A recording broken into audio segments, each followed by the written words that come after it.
1978 was the year disco ruled and rock evolved. These 10 artists had a good run with one song, then vanished into musical obscurity. These are their stories. William Bell had already made his mark at Stax Records in the 1960s, crafting soulful hits alongside Otis Redding and Sam and Dave.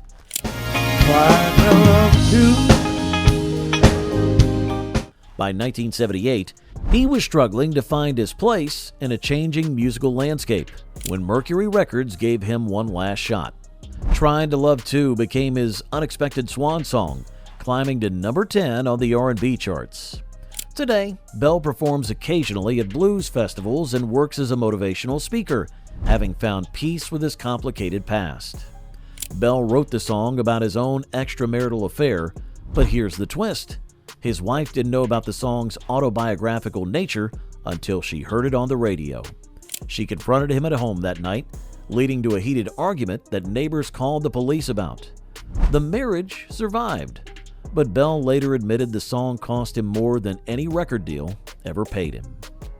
Elvis died on August the 16th of 1977, and within hours, unknown country singer Ronnie McDowell was in a Nashville studio recording a tribute song he'd hastily written.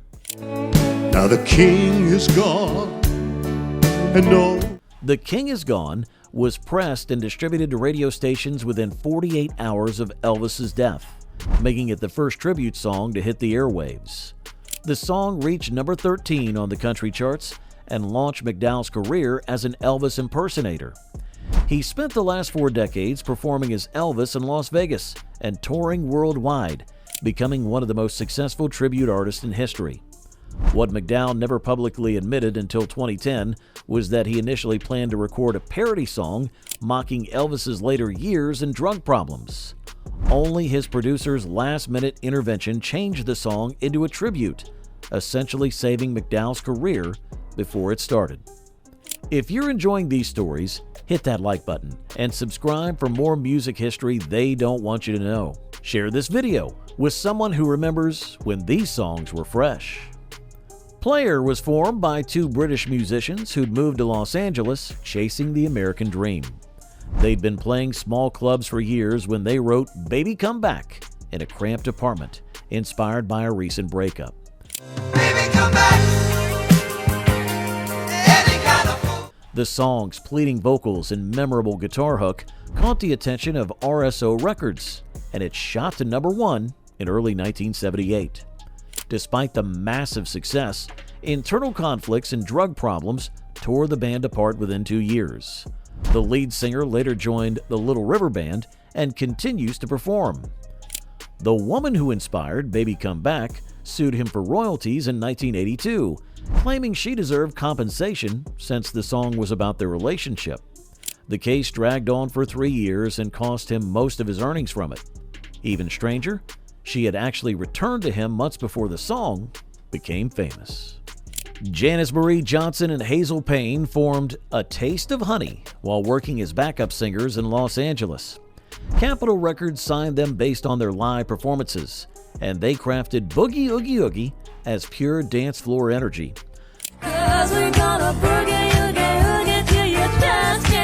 The duo released several more albums but never matched their initial success. Johnson later pursued solo work and acting, appearing in films and television shows throughout the 80s and 90s. What killed A Taste of Honey's career wasn't creative differences or market changes. It was Johnson's discovery that Payne had been secretly recording solo demos while under contract with Capitol. Johnson found the tapes in Payne's car during a band meeting and played them for their manager on the spot. The betrayal destroyed their friendship and professional relationship. Exile started as a rock band from Kentucky, playing small venues and recording unsuccessful albums for years. By 1978, they were nearly broke and considering breaking up when producer Mike Chapman convinced them to try a more pop-oriented sound. Kiss You All Over emerged from that desperate reinvention, featuring slick production and sensual lyrics that transformed the struggling rockers into one-hit wonders. I wanna kiss you all over. This song reached #1 and sold over 2 million copies. But Exile couldn't replicate the formula. They eventually moved to Nashville and found success as a country band, winning multiple Country Music Association awards throughout the 1980s. The song's success created an unexpected problem. Exile's original rock fan base felt betrayed by the disco-influenced direction and began showing up to concerts specifically to heckle the band. One show in Louisville turned violent when angry fans threw bottles during the hit song, injuring bassist Sonny Lee Marie and forcing the band to hire security for the first time in their career. Ready for more shocking music stories? Hit subscribe and ring that notification bell. Don't forget to share this video. Your friends need to hear these secrets too. Nick Gilder had already experienced success with the glam rock band Sweeney Todd before going solo. By 1978, he was living in Los Angeles, struggling to establish himself as a solo artist when he wrote Hot Child in the City about the dangerous allure of urban nightlife. Hot child in the city. Despite the massive success, Gilder never had another significant hit and spent subsequent decades touring smaller venues. He continues performing today, primarily in Canada, and has embraced his status as a one-hit wonder. Gilder's androgynous appearance and high vocals led many listeners to assume he was a woman, causing considerable confusion when promotional photos revealed his identity. More controversially, Gilder later admitted he deliberately cultivated gender ambiguity to stand out in a crowded market, including wearing makeup and feminine clothing in early publicity shots. Foxy was a Miami-based band led by Ish Ledesma, who crafted their Latin-influenced disco sound specifically for the South Florida club scene. Get Off began as a simple groove that Ledesma created during a late-night studio session, building layers of percussion and brass that perfectly captured the cocaine-fueled energy of late 70s Miami nightlife.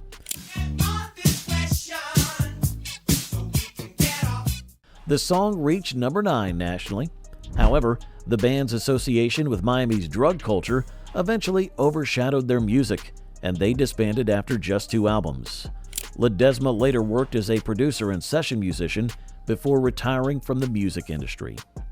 FBI documents released in 2015 revealed that Foxy's recording studio was under surveillance during 1978 and 1979 as part of a drug trafficking investigation.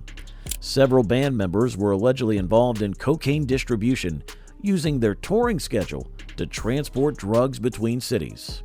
While no charges were ever filed against the band, the investigation effectively ended their career when word leaked to the press. Tasha Thomas had been singing backup vocals for various artists when Atlantic Records decided to give her a solo shot. Shoot Me was conceived as a disco track with an edge. Come on, shoot me with your love. The song became her only major hit, reaching the top 20 and establishing her as a formidable vocal talent. Unfortunately, Thomas struggled with personal demons and died tragically young in 1984 at the age of 33. Her brief career serves as a reminder of disco's human cost, as many artists burned bright and fast during the era's excesses. Thomas recorded Shoot Me while battling a severe heroin addiction that she'd hidden from a record label and management. The song's title and lyrics about self-destruction weren't metaphorical. They were Thomas's cry for help that everyone interpreted as artistic expression. She entered rehab twice during the song's chart run, but continued using drugs throughout her brief career, ultimately dying from an overdose just 6 years after her brief moment of fame. Australian singer John Paul Young had already achieved success in his home country when producer Harry Vanda and George Young, AC/DC's older brother, crafted Love Is in the Air specifically for international markets. Love is in the air. In the whisper of the tree. The song's optimistic message and soaring melody made it a global hit, reaching the top 10 in multiple countries, including the U.S. Young continued recording and performing in Australia, where he's maintained a successful career spanning 5 decades. he remains a beloved figure in Australian music and continues touring regularly. Young initially refused to record Love Is in the Air because he thought the lyrics were too commercial. He preferred edgier rock material and felt the song would damage his credibility as a serious artist. Only financial pressure from his record label forced him to relent, and he later admitted feeling embarrassed by the song's success. Ironically, the hit he tried to avoid became his legacy and provided the financial stability that allowed him to pursue his preferred musical styles for the rest of his career. French singer Patrick Hernandez was working construction jobs in Paris when he wrote Born to Be Alive as an expression of pure joy and celebration of life.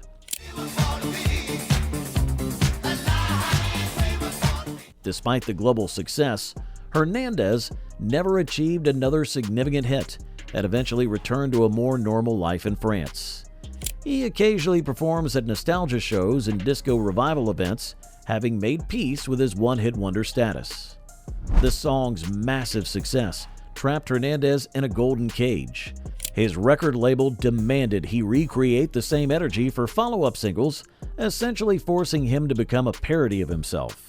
He recorded dozens of similar tracks over 3 years, each more desperate than the last, before suffering a nervous breakdown in 1981. Hernandez later revealed he'd grown to hate performing Born to Be Alive because it reminded him of his artistic imprisonment and the failure to establish himself as a serious musician. These 10 songs prove that behind every hit lies a human story, often darker and more complex than anyone imagined. The next time you hear these tracks, you'll know what really happened behind those studio doors. If these stories surprised you, smash that like button and subscribe for more untold music history. And share this video with anyone who thinks they know everything about classic hits. There's always more to discover.